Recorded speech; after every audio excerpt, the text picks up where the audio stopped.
कहानी की शुरुआत एक सर्कस से होती है जिसे दो भाई मिलकर चलाया करते थे, जिनका नाम बॉब और होरेतियो होता है। वो दोनों भाई एक दूसरे से बहुत ही अलग थे। होरेतियो बहुत ही ज्यादा घमंडी और चालाक था, जिसे लगता था कि शायद उसी की वजह से उनका वो सर्कस चल रहा है, लेकिन ऐसा था नहीं। बॉब भी उसकी उस सर्कस चलाने में बहुत मदद किया करता था। यहाँ तक कि बॉब को पैसों का बिल्कुल भी लालच नहीं था। वो चाहता था कि उसके सारे दर्शक यहाँ से एंटरटेन होकर जाएं, लेकिन होरेतियो बहुत ही ज्यादा लालची था, जो हमेशा ही पैसों की बात किया करता था। उस सर्कस में और भी कई लोग काम किया करते थे, जैसे बुलेट मैन और चेस्टरफील्ड। एक दिन उसी सर्कस में काम करने वाली एमेरेल्डा नाम की एक लेडी अपने साथ तालिया नाम की एक लड़की को अपने साथ लेकर आती है, जो दोनों भाइयों को बताती है कि इस लड़की को काम की जरूरत है। वो दोनों भाई तालिया को देखकर उससे प्यार कर बैठते हैं, क्योंकि तालिया देखने में बहुत ही ज्यादा खूबसूरत थी। होरेतियो तालिया के सामने इस तरह दिखावा करता है कि मानो वही इस सर्कस का मालिक हो, और वो उसे फौरन सर्कस में नौकरी दे देता है, जिससे तालिया बहुत खुश होती है। इधर होरेतियो हमेशा ही तालिया को इम्प्रेस करने में लगा रहता, ताकि वो उससे शादी कर सके, क्योंकि होरेतियो उसे बहुत पसंद करने लगा था।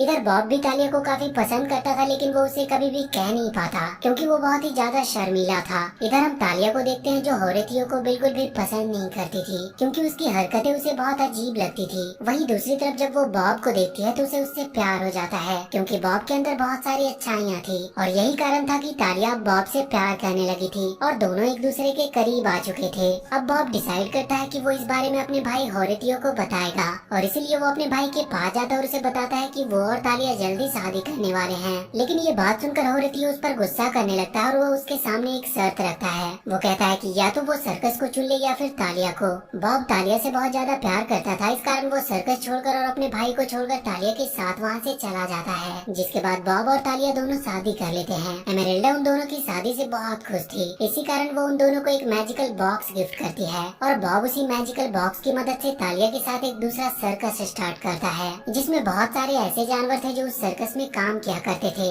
और वहाँ आने वाले दर्शकों को एंटरटेन किया करते थे। इसी कारण अब उन दोनों का सर्कस होरेतियो के सर्कस से ज्यादा फेमस हो गया था। उसके सर्कस को देखने बॉब का भतीजा ओवन भी वहाँ आया करता था, और एक दिन जब वो सर्कस देख रहा होता है तो उसकी नजर पड़ती है जोए नाम की एक लड़की पर, जिसे ओवन पसंद करने लगता है। और यहाँ पर हमें पता चलता है कि जोए एक बहुत ही बड़े आदमी की बेटी है, जो कि एक बिजनेसमैन है, और उसका नाम मिस्टर वुडली है। और इसी तरह अब कुछ दिन गुजर जाते हैं और ओवन भी अब उस सर्कस में काम करने लगा था, और वहीं जोए और ओवन अभी भी दोनों साथ रहा करते थे, और दोनों एक दूसरे से प्यार करने लगे थे। और एक दिन ओवन उसी सर्कस में जोए को शादी के लिए प्रपोज करता है, लेकिन इस बात की जानकारी जब जोए के फादर मिस्टर वुडली को पड़ती है तो वो इससे बिल्कुल भी खुश नहीं होते, क्योंकि ओवन एक सर्कस चलाने वाला लड़का था, जो कि उनके सामने बहुत ही गरीब था, और मिस्टर वुडली कभी नहीं चाहते थे कि उनकी बेटी ओवन से शादी करे। और इसी कारण वो ओवन के सामने एक शर्त रखता है और कहता है कि अगर उसे जोए से शादी करनी है तो उसे उसके बिजनेस में उसका साथ देना होगा, और उसे उन्हीं के साथ घर जमाई बनकर रहना होगा। ओवन अपने प्यार को पाने के लिए मिस्टर वुडली की इन शर्तों को मान लेता है, और वो मिस्टर वुडली की कंपनी में काम करने के लिए राजी हो जाता है।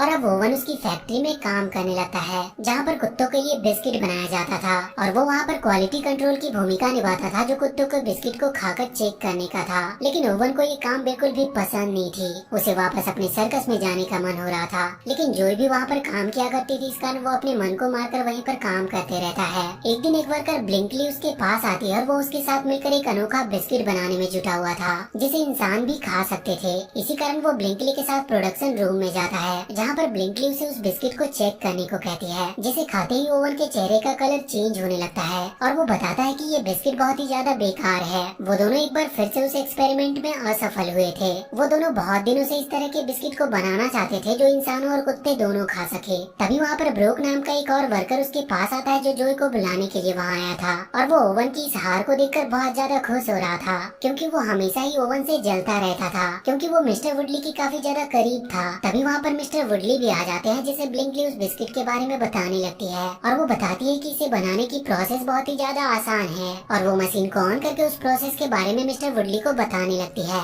लेकिन ब्रोक जो वहीं पर खड़ा हुआ था, वो मशीन में कुछ छेड़छाड़ कर देता है, जिस कारण ओवरलोड होने के कारण वो मशीन वहीं पर ब्लास्ट हो जाती है, जिससे सारा पेस्ट वहाँ पर मौजूद सभी खड़े लोगों के ऊपर जा गिरता है। मिस्टर वुडली ब्लिंकली की इस हरकत को लेकर बहुत ज्यादा गुस्सा करते हैं। इसके बाद हमें होरेतियो को दिखाया जाता है, जो अपने भाई के जाने की बात से बहुत ज्यादा दुखी था, और उसका सर्कस भी अब कुछ खास चल नहीं रहा था। उसके पास पैसों की तंगी थी, लेकिन उसे अभी भी अपने भाई बॉब से जलन हो रही थी। उसे समझ नहीं आ रहा था कि उसके भाई बॉब का वो सर्कस इतना फेमस कैसे हो गया, और उस सर्कस में काम करने वाले सारे जानवर इतने अच्छे अच्छे स्टंट कैसे कर पाते हैं।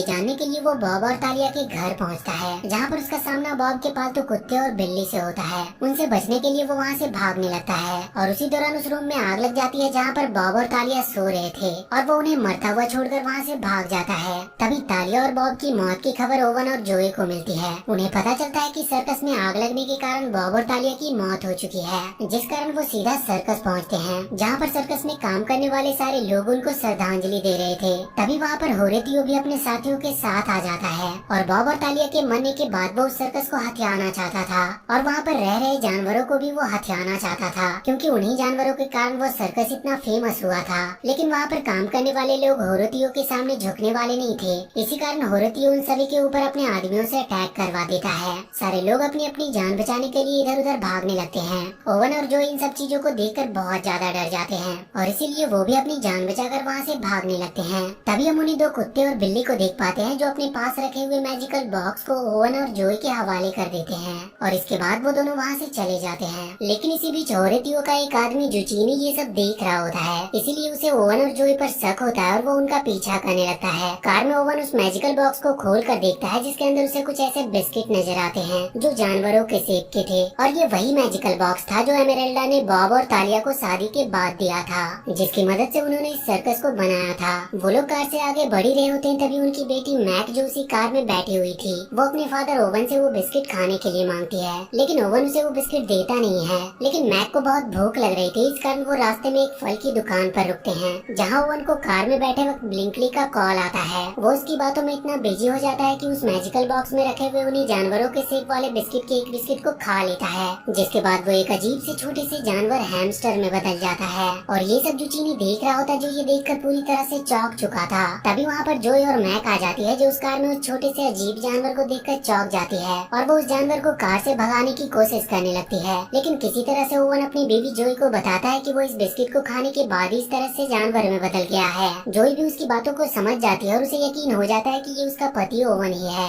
तभी उन लोगों को उसी मैजिकल बॉक्स के अंदर एक लेटर मिलता है जिसमें लिखा हुआ था कि अगर कोई इंसान इन बिस्किट को खाता है तो वो इन सेब की तरह ही एक जानवर में बदल जाएगा। और उसमें ये भी लिखा हुआ था कि इस मैजिकल बॉक्स के बारे में चेस्टरफील्ड को सारी बातें पता है। चेस्टरफील्ड वही बंदा था जो बॉब के साथ सर्कस चलाया करता था और वो उसका काफी अच्छा दोस्त भी था। इसी कारण जोई ओवन सीधा ही चेस्टरफील्ड के पास सर्कस की तरफ जाते हैं और ये सब चीजें जुचीनी भी अब समझ चुका था। इसी कारण वो अपने बॉस होरेतियो को जाकर सारी बातें बताता है। वो बताता है कि उस मैजिकल बॉक्स के कारण ही बॉब ने अपने सर्कस को इतना फेमस किया था। ये जानकर होरेतियो उससे कहता है कि वो किसी भी हालत में उस मैजिकल बॉक्स को ओवन से छीनकर उसके पास लेकर आए। रास्ते में जब बॉब और उसकी फैमिली चेस्टरफील्ड के पास जा रहे होते तब वो अपनी कार के पीछे जुचीनी को देखते हैं और वो समझ जाते हैं कि वो आदमी उस मैजिकल बॉक्स को छीनने के लिए उनका पीछा कर रहा है। इस कारण से ओवन उस मैजिकल बॉक्स में रखे हुए एक बियर के शेप वाले बिस्किट को खा लेता और एक बियर में ट्रांसफॉर्म हो जाता है, जिससे वो जुचीनी को डराकर वहाँ से भगा देता है। इसके बाद वो लोग सीधा ही चेस्टरफील्ड के पास पहुँचते हैं और उसको सारी बातें बताते हैं। चेस्टरफील्ड उन लोगों को बताता है कि जब भी कोई आदमी इस मैजिकल बॉक्स में रखे हुए इन बिस्किट को खाएगा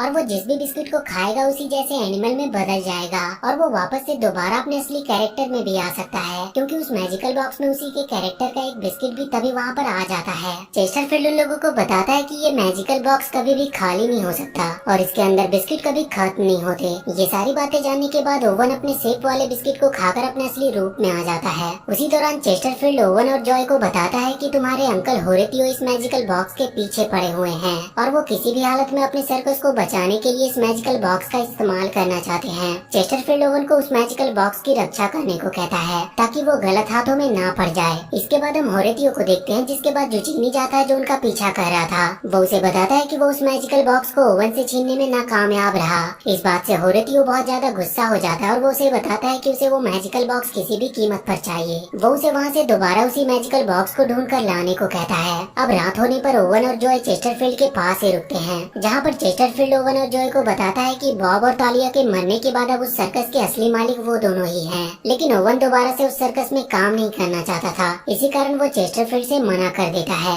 जॉय उसे बहुत समझाती है लेकिन ओवन नहीं मानता। इस कारण जॉय ही अब उस सर्कस को चलाना चाहती थी, तो वो अकेले ही चेस्टरफील्ड और बाकी लोगों के साथ मिलकर उस सर्कस को एक बार फिर से नया रूप और उसे बेहतर बनाने के लिए उसके काम में जुट जाती है। इधर ओवन वापस से उसी बिस्किट फैक्ट्री में आ जाता है, जहाँ हम देखते हैं कि ओवन का उस काम में बिल्कुल भी मन नहीं लग रहा था, क्योंकि अब वहाँ पर जॉय भी नहीं थी। लेकिन वो किसी तरह अपने आप को समझाता है। इधर हम जॉय और चेस्टरफील्ड को देखते हैं जिन्होंने कड़ी मेहनत के बाद अब उस सर्कस को एक नया रूप दे दिया था और कुछ ही दिनों में वो सर्कस की रीओपनिंग करने वाले थे। जॉय ओवन को भी इस बारे में बताती है और वो उसे कल होने वाली रीओपनिंग सेरेमनी के लिए सर्कस में बुलाती है। ओवन इसकी बात मानकर उसके साथ अगले ही दिन सर्कस पहुंच जाता है, जहां वो देखता है कि वहां पर मौजूद सारे दर्शक बहुत ही ज्यादा निराश हैं, क्योंकि उनकी उम्मीदें कुछ और थी। क्योंकि वो सारे दर्शक उन एनिमल्स स्टंट को देखना चाहते थे जो पुराने सर्कस में दिखाया जाता था। इसी कारण सारे दर्शक बोर हो रहे थे। ये देखकर ओवन की बेटी मेक अपने फादर ओवन को बताती है कि उन्हें मैजिकल बॉक्स से बिस्किट को खाकर एनिमल में ट्रांसफर हो जाना चाहिए और परफॉर्म करना चाहिए,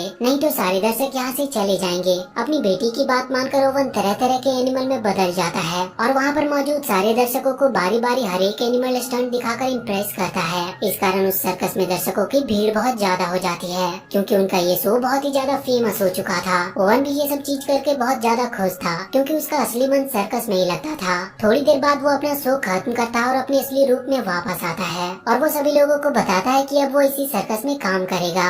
ये बात सुनकर सारे लोग बहुत खुश थे और अगले ही दिन ओवन मिस्टर वुडली के पास पहुंचता है, जहां वो बताता है कि अब वो और इस बिस्किट फैक्ट्री में काम नहीं करेगा। ये सुनकर मिस्टर वुडली उस पर गुस्सा करते हैं, लेकिन अब वो अपना सारा सामान लेकर वहाँ से जाने लगता है। तभी रास्ते में उसे ब्रोक मिलता है, जो ओवन के पास रखे उस मैजिकल बॉक्स को छीनकर उससे एक बिस्किट खा लेता है, जिस कारण से वो एक बंदर में कन्वर्ट हो जाता है। ब्रोक अपनी इस हालत को देखकर घबरा रहा था और वो इधर उधर भागने लगता है। ओवन भी उस मैजिकल बॉक्स के अंदर रखे बिस्किट को खा लेता है और एक शेर में कन्वर्ट हो जाता है और वो उसका पीछा करने लगता है। इधर हम जुचीनी को देखते हैं, जो इस मैजिकल बॉक्स का पीछा करते हुए दोबारा से ओवन के पास पहुंच चुका था और वो उस मैजिकल बॉक्स को छीनने ही वाला था, लेकिन तभी वहाँ पर ओवन आ जाता है, जो कि एक शेर के फॉर्म में था, जिसे देखकर जुचीनी वहाँ से डरकर भाग जाता है। लेकिन इसी बीच उसके हाथों में ओवन के असली फॉर्म वाला बिस्किट आ चुका था और वो उसको लेकर अपने बॉस होरोतियो के पास पहुँचता है, जहाँ वो होरोतियो को सारी बातें बताता और उसके दिमाग में एक खुराफाती आइडिया आता है। घर पहुँचने पर ओवन अपनी बीबी जॉय को बताता है कि उसने मैजिकल बॉक्स को तो बचा लिया,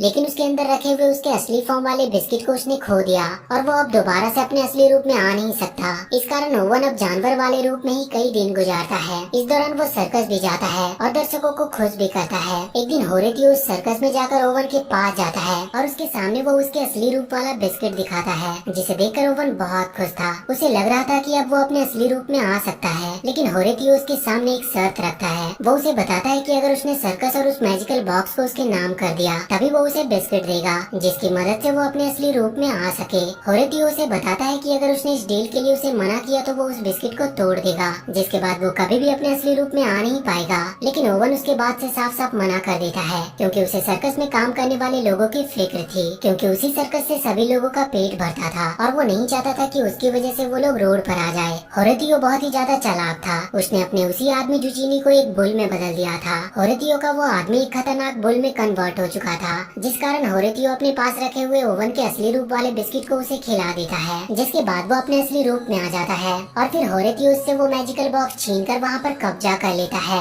और वो सभी लोग जो वहाँ पर काम करते थे होरेतियो उन्हें नौकरी से निकाल देता है। लेकिन तभी वहीं पर काम करने वाले बुलेटमैन नाम का एक आदमी होरेतियो के ऊपर अटैक कर देता है और उसके पास रखा हुआ वो मैजिकल बॉक्स नीचे गिर जाता है, जिसके अंदर बहुत सारे बिस्किट थे और वहाँ के सभी लोग एक एक बिस्किट खाकर अलग अलग तरह के जानवर में कन्वर्ट हो जाते हैं। और अब ओवन के साथी और होरेतियो के लोगों के बीच में एक जबरदस्त फाइट होती है। इस बीच दोनों के ही लोग उस मैजिकल बॉक्स के पीछे पड़े हुए थे। मैजिकल बॉक्स को पाने के लिए एक जोरदार फाइट होती है। तभी हम वहाँ पर बहुत सारे दर्शकों को देखते हैं जो इन सब चीजों का लुत्फ उठा रहे थे, क्योंकि उन्हें लग रहा था कि ये एक शो का हिस्सा है। वहाँ पर मिस्टर वुडली भी मौजूद थे। इसी दौरान होरेतियो के ऊपर ओवन के लोग भारी पड़ रहे थे, जिस कारण वो मैजिकल बॉक्स में रखे हुए एक ड्रैगन वाले बिस्किट को खा लेता है और एक बहुत बड़े ड्रैगन में कन्वर्ट हो जाता है। इसके बाद हमें उन्हीं दो कुत्ते और बिल्ली को दिखाया जाता है जो वहाँ पर आते हैं और यहाँ पर हमें पता चलता है कि वो दोनों बॉब और तालिया हैं, क्योंकि जिस दौरान उस घर में आग लगी थी तभी वो दोनों वहाँ पर मरे नहीं थे। उन दोनों ने वही बिस्किट खाए थे और वो बिल्ली और कुत्ते की शेप में थे।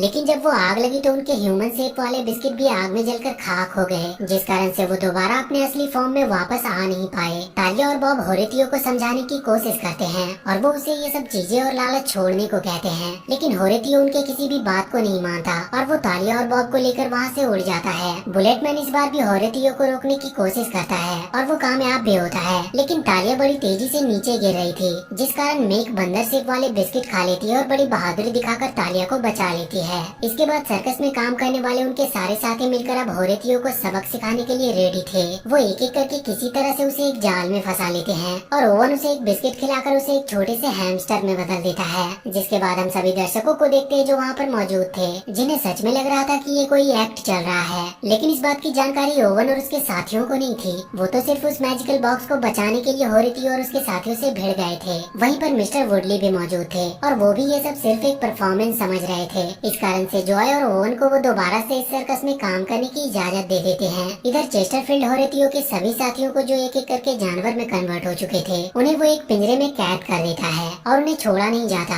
इसके बाद अब सारे लोग मिलकर उस सर्कस को खुशी खुशी चलाने लगते हैं और इसी के साथ ये मूवी यहीं पर खत्म होती है। तो वीडियो अगर अच्छी लगी हो तो प्लीज चैनल को सब्सक्राइब करके बेल आइकन जरूर दबा लें।